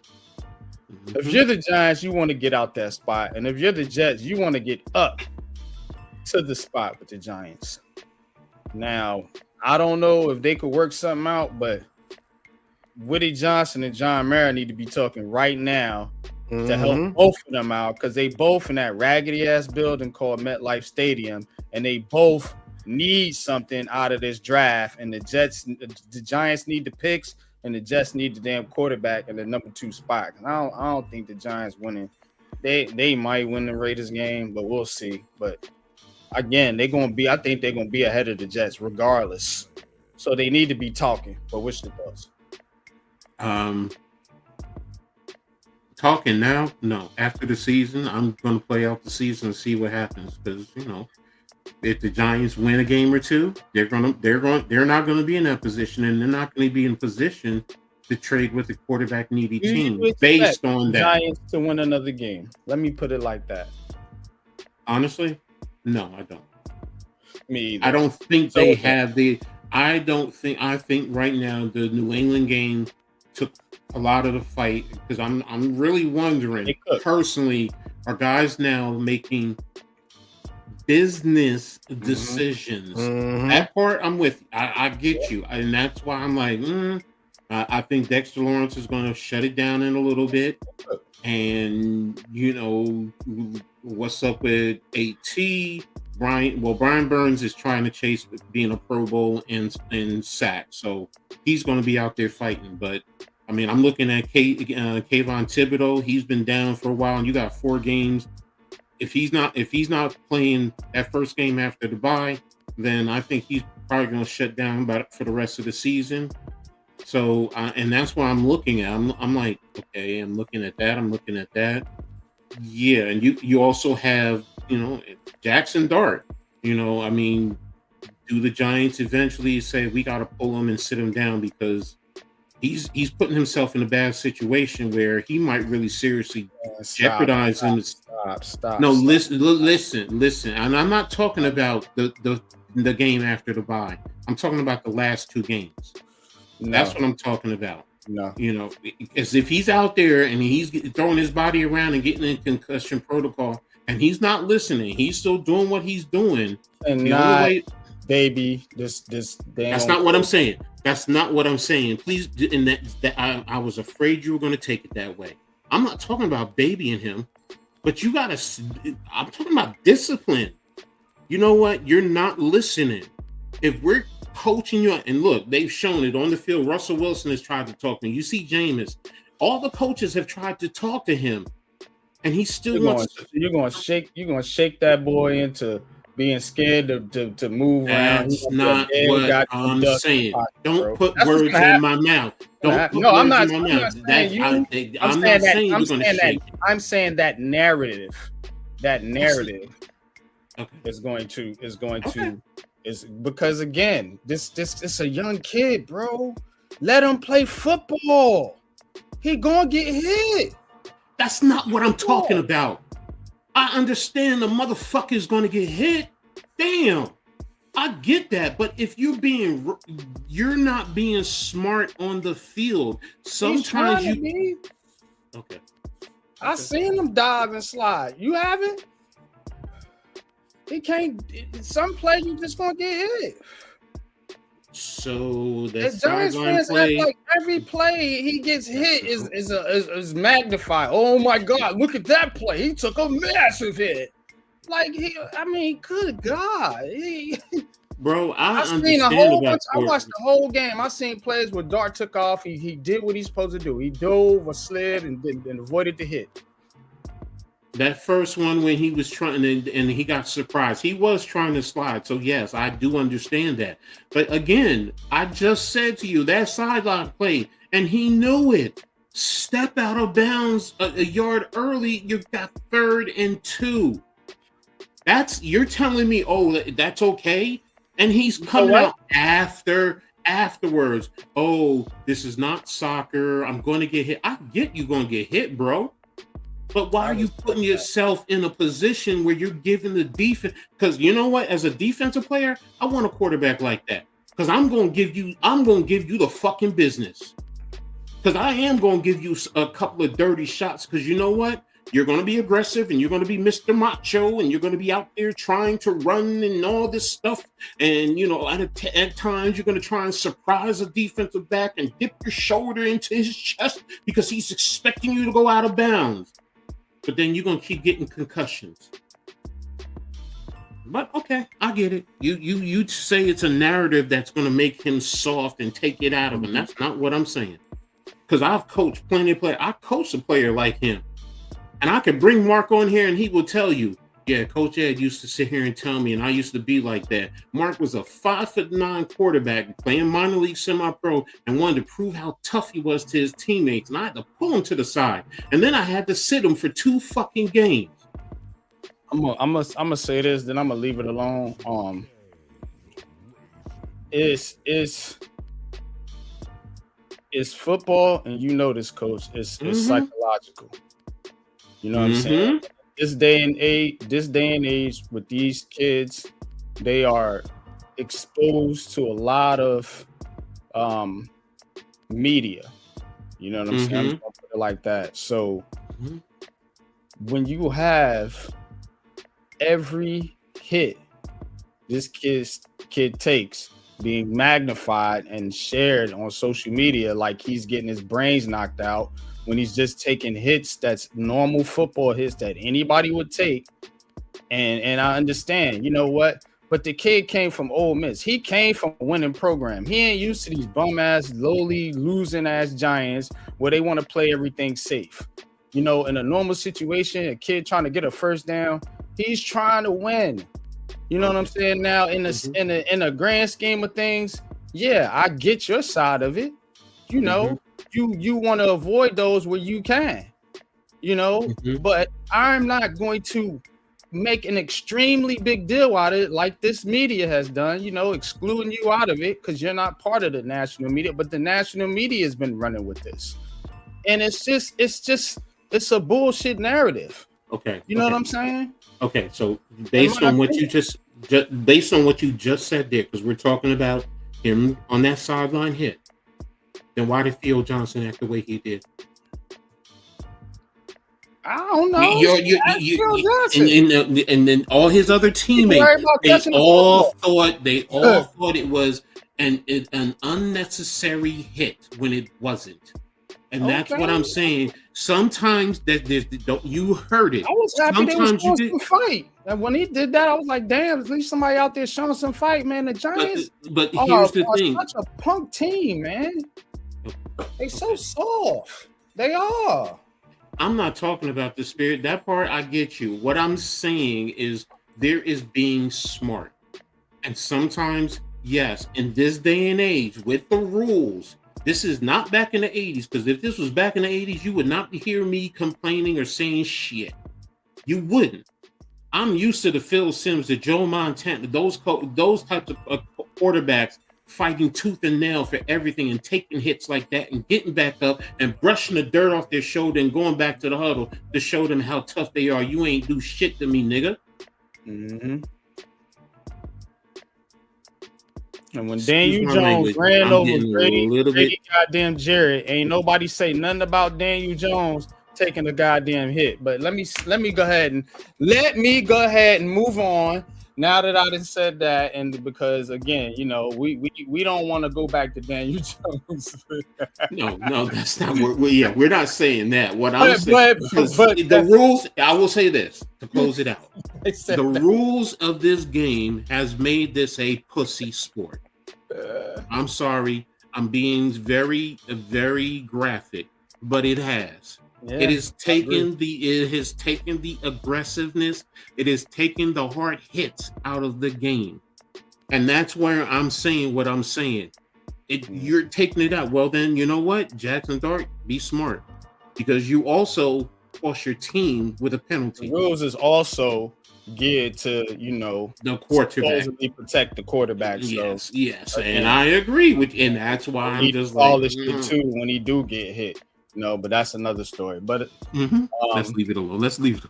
Yeah, we could debate about it, man, all night. But let's get to I love this debate though. Let's get to let's update you on the basketball. I see you in the chat, Leaf. What's good with you, man? Neymar, appreciate all y'all in the chat. Mets not doing no call-ins tonight. Tonight's gonna be a quick show. Working on some other projects and some different things, man, coming out for y'all. But let's get to the Nets. First of all, the Nets won, by the way. They beat the Bulls. Now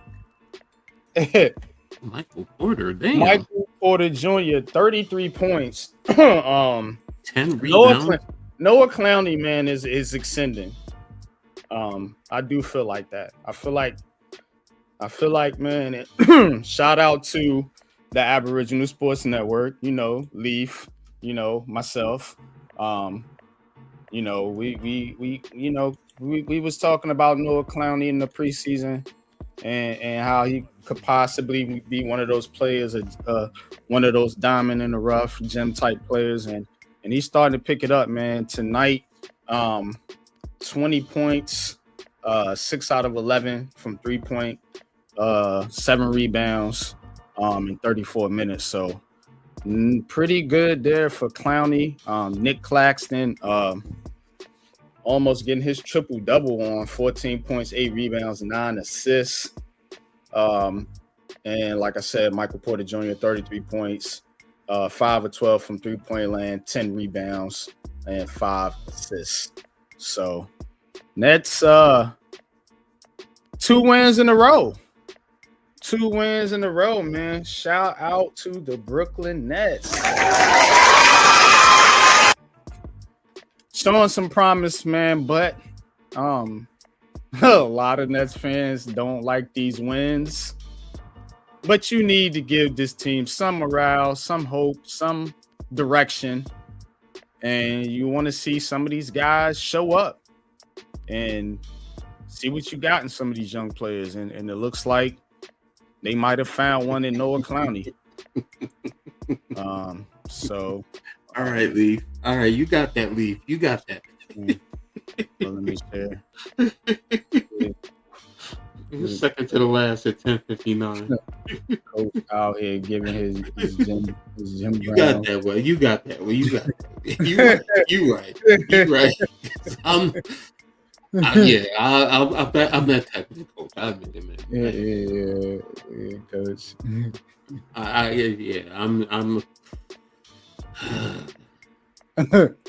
Can I say something unpopular about the Nets? Oh man, whoa, what? Y'all have 5 first-round picks this year? Yeah, we did. So you should want them to win a little bit, right? They won 2 because they got to develop into something. Oh, I want them to keep win. Losing, I'm saying, keep losing. I'm unpopular opinion sports, bro, for a reason, and it's just natural. I want the team to win. You know what I'm saying? It's the other Nets fans. You know, Leaf can chime in here if he wants to. I'll send you the link if you want to, Leaf. But I want the Nets to win some games. You know what I'm saying? Now I don't want them to like try to chase the playoffs because I think that's kind of a waste. You know what I'm saying? In a sense, if you still think that you're gonna build if you still trying to flip some of these players for picks, you know, because I don't know if some of these players in their long-term plans. Nick Claxton might be though. I mean, they've been playing him a lot. They've been using him a lot. As far as a passer, in this season in this offense that Jordy Fernandez has. So they might be, you know, I think Cam Thomas might be on his way out. So we'll see. But I look, when it comes to the Nets, man, I'm thinking rebuild. You know, I'm not thinking, hey, win now. So that's why I'm taking the approach of, hey, you know, it might be better just to try to get in that lottery and increase your chances there, as in to try to chase, you know, a playoff berth. And in that sense, you know, you're going to probably flip some of these players eventually. You know, but some Nets fans is just like lose every game and try to get, you know, the best odds, because that's all it is odds. Yeah. It's not right. That doesn't make any sense. It's not no guarantee that you're gonna get that top pick. So right. I don't really take that approach. I've never really taken that approach in the NBA. But here's Leaf, man. Leaf, what's good, bro? What's going on, bro? Nah, I was tuned in because I was seeing Coach last part. Coach was on this Jim Brown shit from Any Given Sunday when he was yelling on the sideline. It was like, yo, Coach, you gonna get a stroke. He was like, I don't get strokes, motherfucker. I give them. Yeah, I'm that type of I can see it. Listen, Coach, I know, man, we only vibed only up here, but I could already see that animal, that dog, like, yo, get your ass on the sideline, man. If you ain't running the damn plays right, type shit.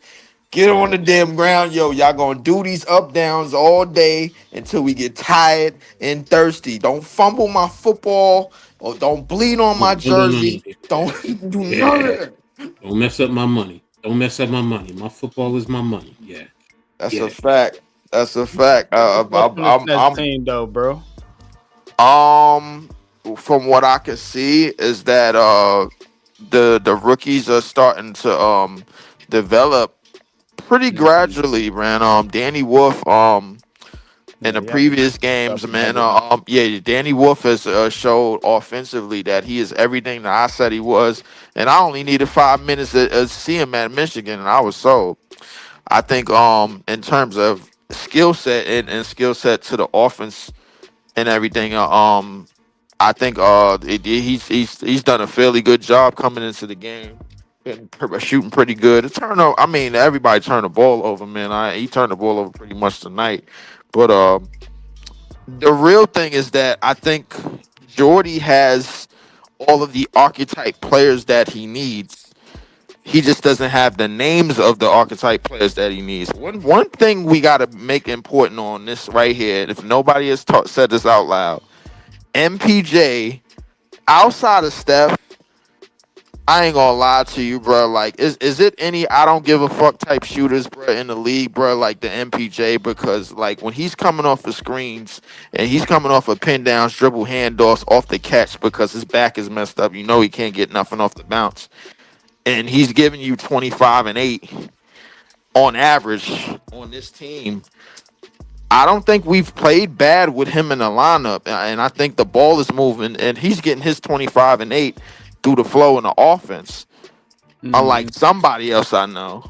But at the same time,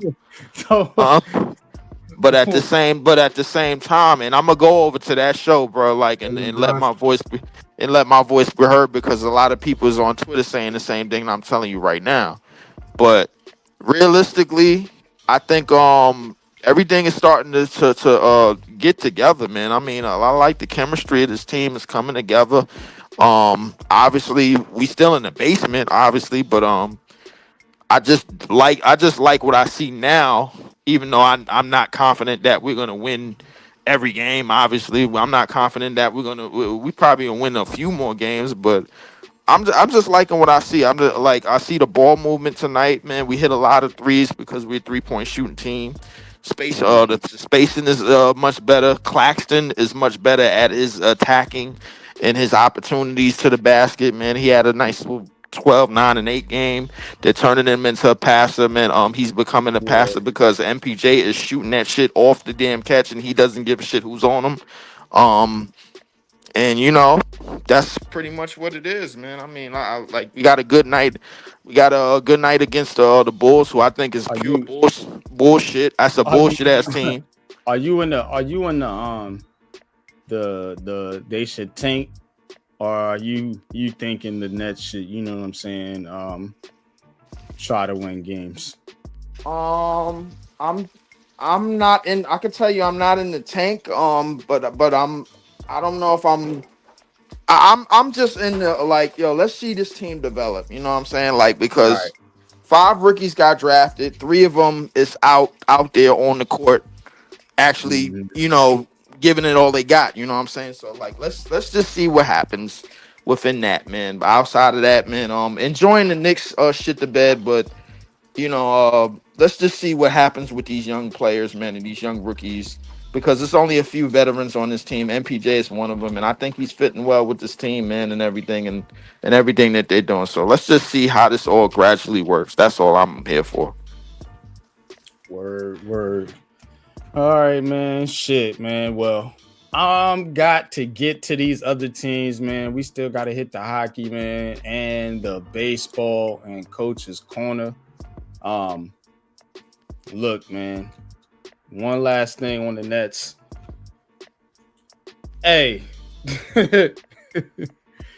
what's the deal with Cam Thomas, man? Is he? Are they going to get rid of this guy? I'll be honest with you, bro. Like, I really don't care. I mean, I think the one thing that has to be said, and it's another thing that's going to be a not so friendly topic on a not so friendly take on here, is that the dominant small guard is slowly dying out in the NBA. I repeat, the ball dominant small guard is slowly losing his value in this NBA. Slowly. It's happening, bro. Like, because if you don't believe me, bro, like, and I know this is a New York show, if you don't believe me, go watch the Atlanta Hawks for a little bit, and you'll see what I'm talking about. Oh, with Trey. Go watch them without Trey, defensively they are like that. And Jalen Johnson, that light-skinned kid, he could do anything. He could fill up the stat sheet just about as good as anybody else. So go ahead. So you go ahead and go watch that team. Go ahead and watch the Bulls tonight, who don't have a small guard. They got Giddey running the operations, even though defensively they suck, and they low-key got carried in the first couple of weeks by the NBA because Jordan had all these damn interviews on goddamn NBC, and they trying to revive these old rivalries. The NBA think I'm stupid. I'm not. Telling you right now, man. Yeah. The Bulls, man. We don't need to get into the Bulls, man. We don't. For real. But about Cam Thomas, I don't really care, man. Like, the small ball, the small dominant, a ball dominant guard is slowly losing his value But in I mean, today's like, league. I mean, are they? Do you think do you think the Nets are going to trade him? You know what I'm saying? Do you think it's gonna happen? No, because I think right now there like not at least not right now. I don't think a team has really found a Because it's like spot for him or a value for him. they got too much right now. Like because you got Clowney. Like, what you gonna do with all these dudes? The thing is that you right now the value the what you have to occupy is the value of the young players. That's Clowney and these rookies, and three of them are proven that their skill sets can translate to an NBA team and an NBA roster. Danny Wolf is offensively gifted. Yegor is still learning on the fly. His shot got better. What's the other kid? The dark skinned kid from UNC, Drake Powell. Drake Powell, yeah. Drake Powell is a two-way player. Defensively, he could be your POA. You know what I'm saying? Like Noah Clowney is starting to get better with his offensive opportunities. Defensively, he can still do things. Claxton fits well with all these pieces, bro. Like in terms of his dribbling opportunities. I thought he was the odd man out, but it looks like they might be keeping him. I think Claxton has been revived little by little. I think he's been revived in this setting because the archetypes that he's playing around with is slightly better. He's playing around with a lot more shooters, and he's getting a lot more spacing now. So he's getting opportunities to put the ball on the floor, make a move. He could get to something, man. It ain't the prettiest, man, but I mean, he's been able to do some things, man. And I think putting shooters around him. I think putting shooters around him and allowing him to take the rebound and dribble the length of the court, man, and do things and transition, man. Obviously we know he's very fast on his feet, man. He can still defend it. He can still be the weak side defender. With Danny Wolf is in the game, we run a 3-big lineup with him and Clowney. You know what I'm saying? So like, I mean, and that gives him the opportunity to basically roam and be the roam defender on the court, while Danny Wolf is being like the on-ball defender, and Danny Wolf defense is not as bad as a lot of people thought it was. So realistically, I mean, I like the vision of it. I do like the vision of it. I just want to see what if it could turn into Rome. Mm-hmm. All right, man. We're gonna move on. Got to keep the show rolling. Let's get into the quick rundown here, man. We're gonna run it down. We're gonna walk these blocks, man, and go around the city. Let's hit it, man. I want the power, but I want the love and respect first. Said I want the power, but I want the love and respect first. Yeah, I want the power, but I want the love and respect first. Yeah, I want the power, the love and respect first. All right, man. So kicking off here, man. The Devils took a L. To the Dallas Stars. Dallas Stars, man. Beating down the Devils 3-0. Devils still holding strong, man. In second place in the Central Division behind Colorado, who only lost one game. God damn. Whew. Okay. Oh, no. I'm in the wrong division. Never mind. Keep forgetting the hockey season just started. They behind Carolina and Washington. Well, they're worse than I thought. Jersey tied with the Capitals and the Carolina Hurricanes, who have been definitely a tough team. And as you can already look, Islanders and Rangers down there near the bottom. Man, these New York teams, bro. Try. But all the way around, even going to hockey. But the Devils still holding it down, man. They still in it, man. It's still early in the hockey season, so let's see if somebody can get back in the mix. Speaking of the Rangers, they did win, and they actually beat the Dallas Stars. So the Rangers doing what the Devils could not. Stars of the game. Don't know how to pronounce Gravrikov. Vlad.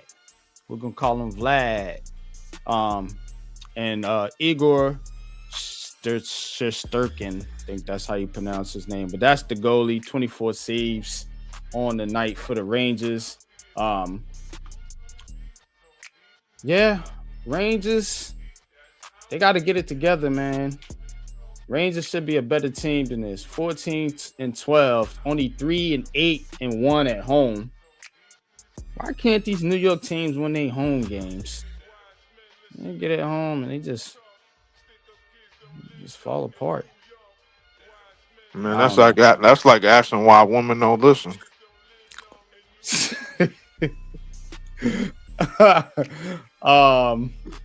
Islanders, man. Islanders got it done too. The other night, man, beating the Tampa Bay Lightning 2-1. Islanders sitting at 14-10, 14-10-3, 6-6-2 at home. Stars of the game, Bo Horvat and the goalie Ilya Sorokin. So, doing my best to try to pronounce these names. But yeah, Islanders, like I said, the Islanders and Rangers sitting down there at the bottom behind all the other teams in their division: Carolina, Washington, Jersey, Pittsburgh, and Philly. Not a good start for the locals in hockey outside of the Devils. All right, let's go over to. Hold up. Where am I at? You're in New York. Yankees. Yankees. That's where we're going. We're going to the New York Yankees. Yeah. New York Yankees. All right, so Yankees still trying to work out this Cody Bellinger deal. Trying to get a deal with Cody Bellinger. And apparently, you know, they really need him because he played pretty well last year. Bellinger played pretty well. /272, 334, and 480 with 29 home runs and 98 RBIs, 25 doubles, and 152 games played. So now you got to think,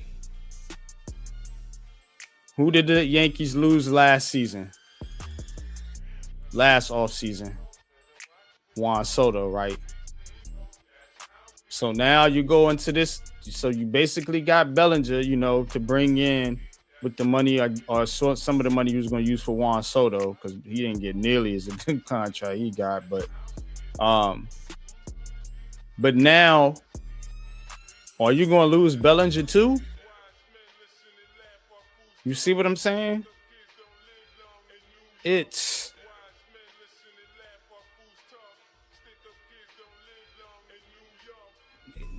they're not keeping it together now, bro. You see what I'm saying? They're not keeping it together now. What's your thoughts? It's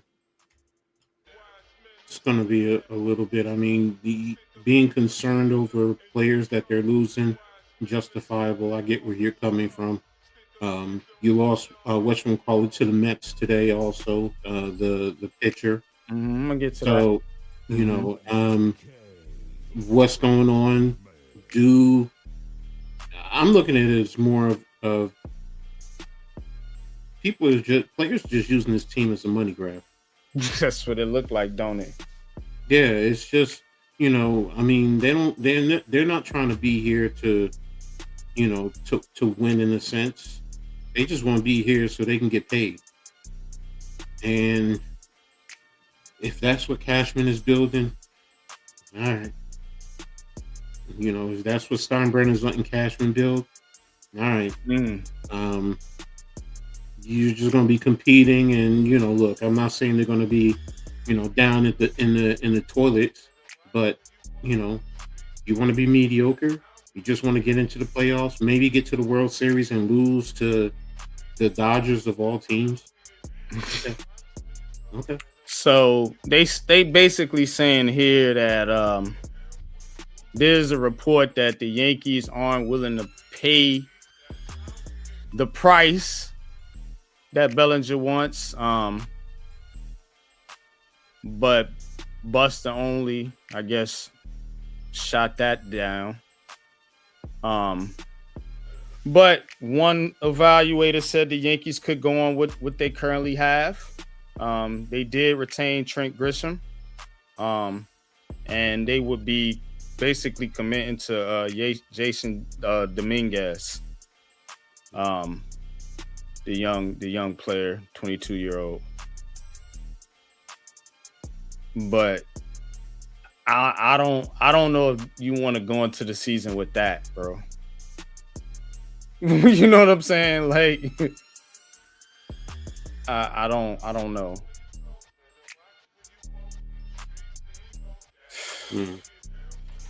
All right, man. Moving on. Let's get to the Mets. New York Mets. All right. The Mets. Yeah, they got Devin Williams from the Yankees. Stole another Yankee. Agreed to a 3-year deal worth $51 million. Coach alluded to it just a minute ago. So he switches New York teams, and he's going over to the Mets. The Mets still don't know what's going on with Edwin Diaz, so they went and got Devin Williams.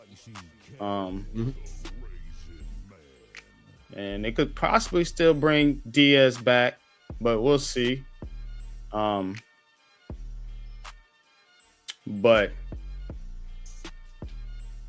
yeah, Williams didn't have a great year last year. Had 4.79 ERA. His advanced numbers, here go these analytic guys, was ranked among the elites. He ain't look elite out there to me when I was watching him, but what do I know? But in 6 years with the Brewers, he's 31 years old. He had a 1.83 career ERA, so I guess he just fell apart with the Yankees. So now he goes to the Mets, and again, Mets, they willing to spend and bring in the big players, and it looks like the Yankees are playing small money now. What's your thoughts, Coach? Same old Yankees.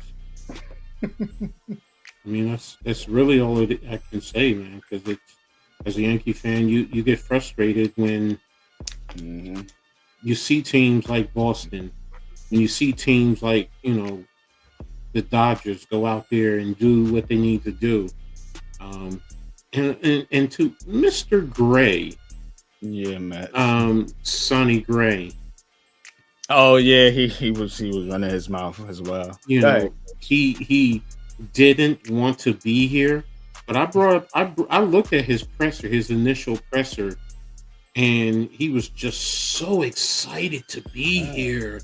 And so you're nothing. Why he ain't want to be here? Because he was Try. That's why. Well, I say this: you're nothing but a liar. I mean, let's keep it real. You want to say, it was a tough market to play in, blah blah blah. Okay, fine. but now you didn't want to be here in the first place, and now you hate the Yankees. Okay, Yankees fan, I will say this: We when don't he's like on the him either. mound, make sure y'all let him know. Let him know, man. You know, Oh, Now they see will. this. Now see this. The coach I came up in here for, bro. I ain't gonna lie to you. You been to Yankee? When last time you been to a Yankees game, Coach? oh, man, it's, 98. I think Yeah, for me, it was about 06. I want to say. yeah, but Yeah. yeah, they gonna let him have it. They're gonna let him have Yeah, it. and that's what I'm saying. Yeah, definitely. You know, give him the business, man. Oh Treat him yeah. like a little sweet thing on the corner. 'Cause yeah, that's what he is. Man. Oh That's what man, he is to me. this But see this see. This the coach that I came in for. I came up in the damn live, and I heard him carrying on in the football section of this shit. He being light right now, but I already know. I already know what he wants. I already know what he wants. Yeah, yeah. You know, look. yeah, I'm gonna leave it alone because hey, I've been getting a little bit too spicy. just Yeah, Riled up. I admit it. Hey man, I've listen, been I'm getting here spicy, for it. man. yeah. Man. No, it's not. It's not that. We're gonna keep it pushing though, man. Yeah. Yeah, but Devin Williams to the Mets. Still in the Edwin Diaz, and the Yankees still with a shitty bullpen. All right. That is going to wrap it up for Around the City.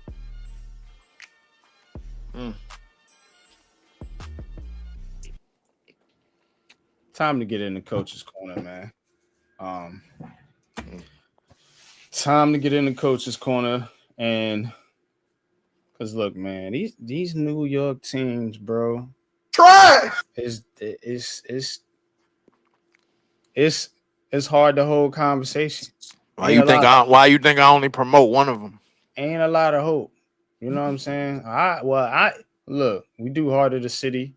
This is a traditional show. Mm-hmm. You know what I'm saying?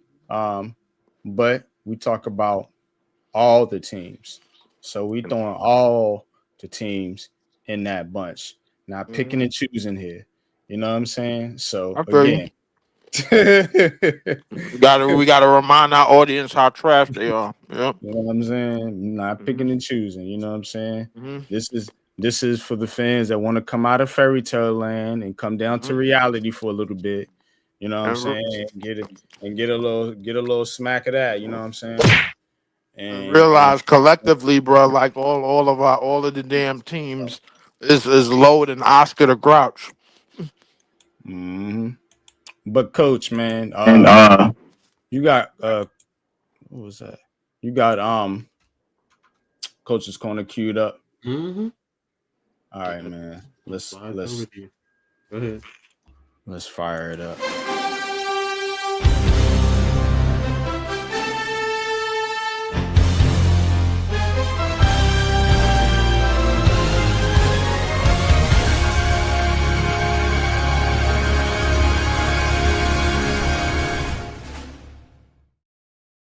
Appreciate that. Before I dive into Coach's Corner, I want to apologize to my brother NYG, to Pat, to you guys in the chat.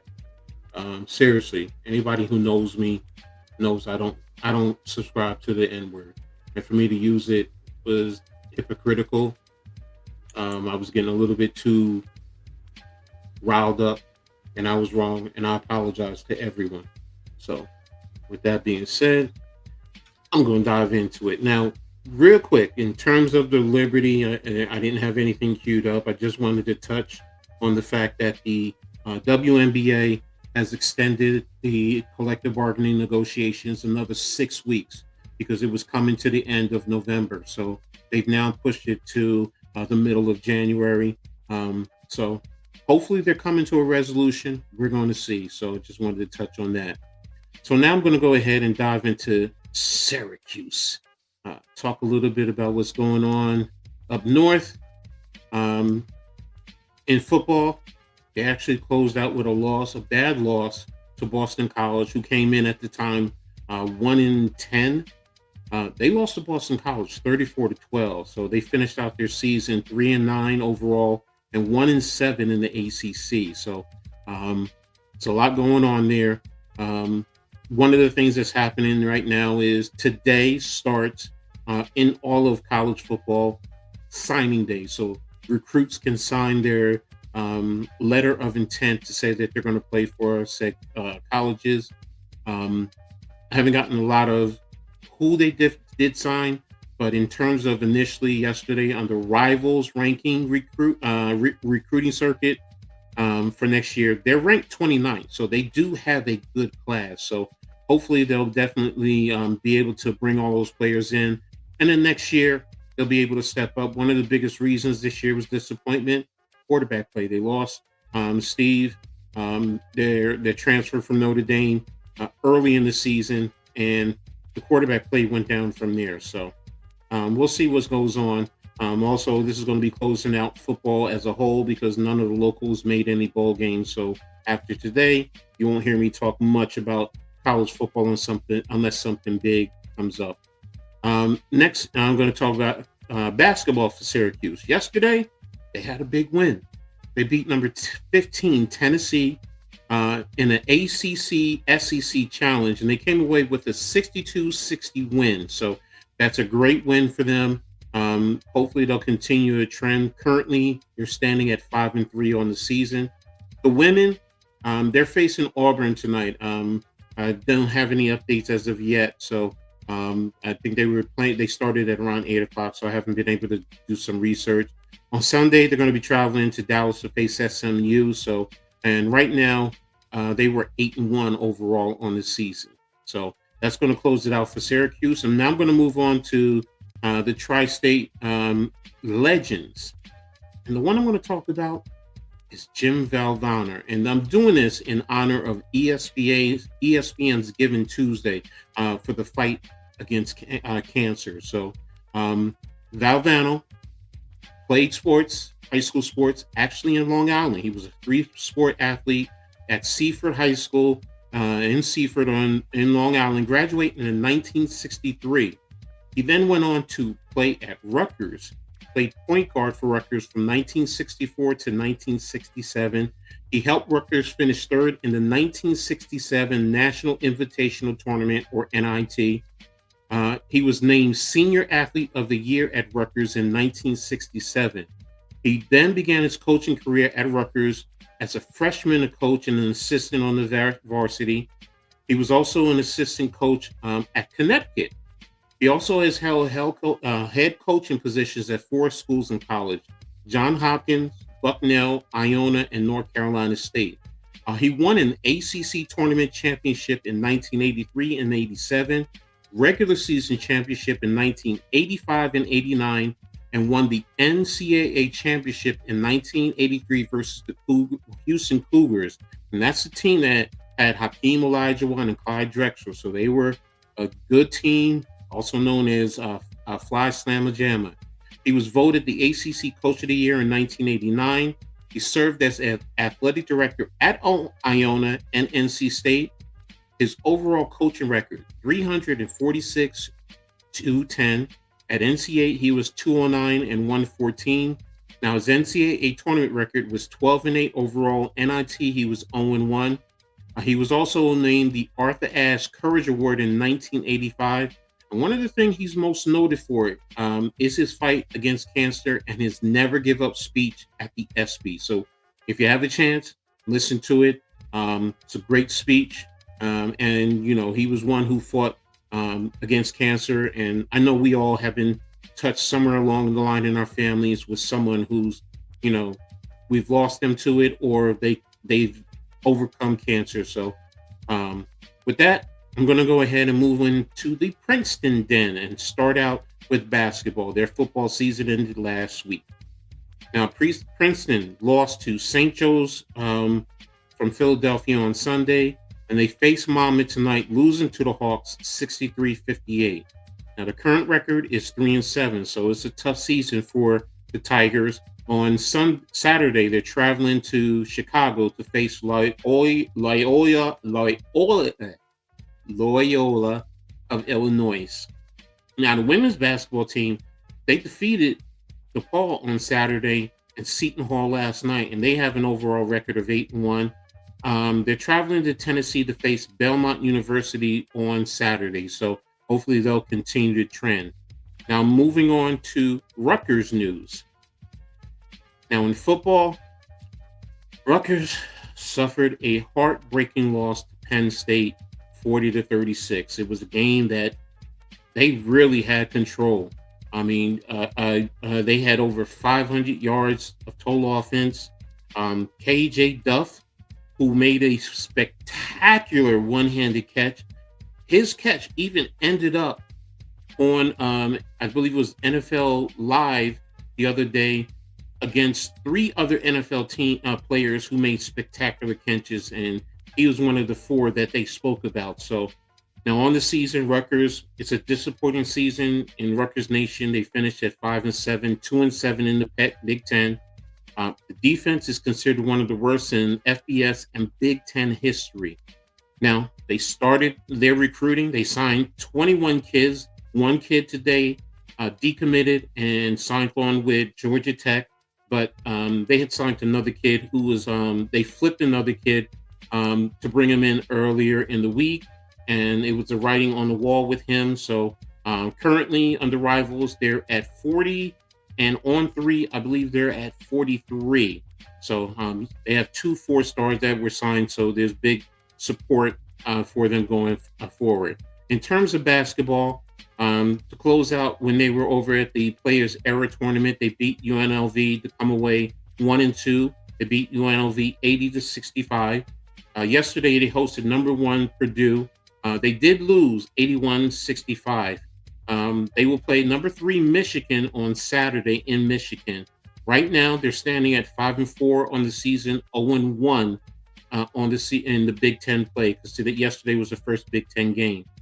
Now, I want to give a special shout out to 2 players, Dylan Harper and Ace Bailey. They're doing their things in the NBA. Dylan is averaging 13.4 points per game, 2.8 rebounds, 3.4 assists. Ace is actually averaging 10.3 points. Dylan plays for San Antonio. Ace is playing for Utah. Ace is averaging 10.3 points, 3.4 rebounds, and 1.8 assists. So there you have it. In Rutgers women's basketball, the Lady Knights defeated Northeastern and St. Peter's to move to 7-2 on the season.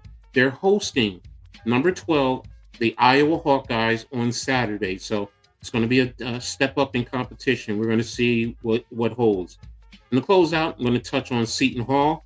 Wednesday, they took on today. They took on the Central Connecticut State, and they won that game 77-61. They're going to be traveling to Kansas to face Kansas State on Saturday. So that's a big game. And in terms of their record, they're 8-1 on this season. So there you have it for Coach's Corner. That's what I have until next week. So back to you, NYG.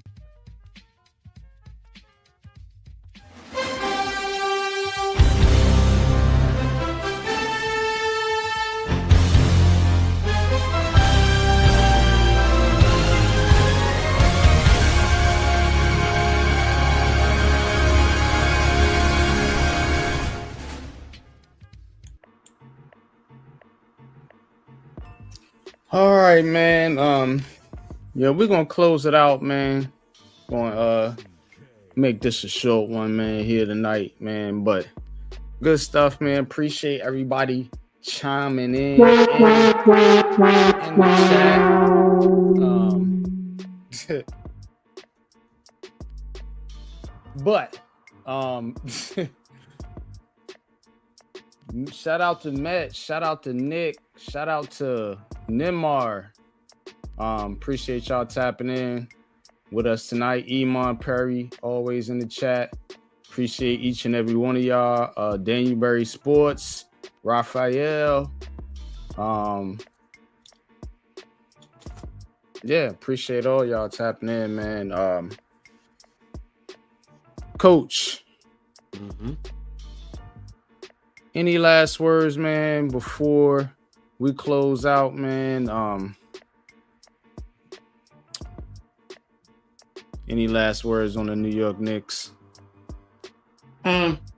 Still a work in progress, so I'm going to be patient with them. Damn, Leaf, that looks good, bro. That looks good. All right. All right. I ain't mad at you.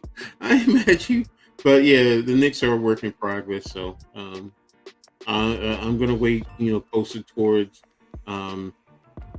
trade deadline to see if they do anything, and then going into the All-Star break, see where they stand. Can they really step up and be on a higher level, because they do have the talent. I looked at the stats tonight. I mean, Carl Anthony did put up a 30-piece, but 30-piece and I think 18 rebounds. But again, it's against Charlotte, so I need to see that against the better teams, and hopefully they'll step up. So that's about it. All right, man. Leaf Diggy, man. Appreciate you joining the show, man. Any last words, man, before we close out? Yeah, I got some last words for sure. I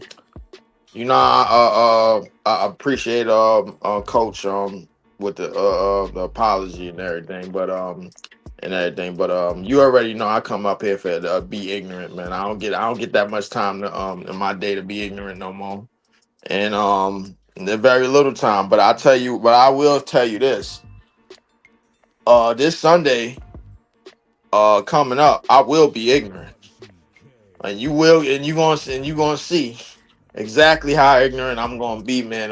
Shout out to everybody on the platform, and of course Pat, of course everybody that chipping with the shows, Mets, of course, man, NYG, and one more thing about to say to Nets fans, and I'm gonna say it in about 30 minutes once I get on pre-show.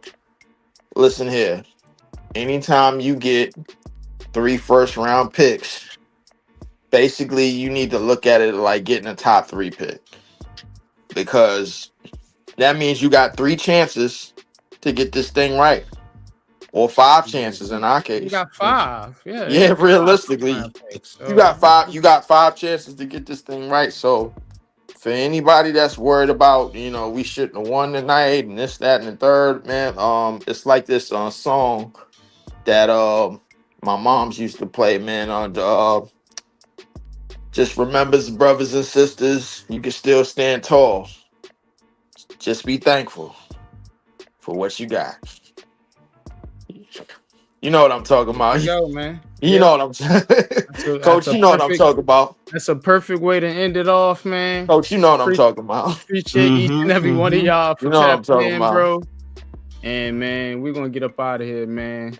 Definitely, man. Take us out, man. I see y'all. Peace. Peace.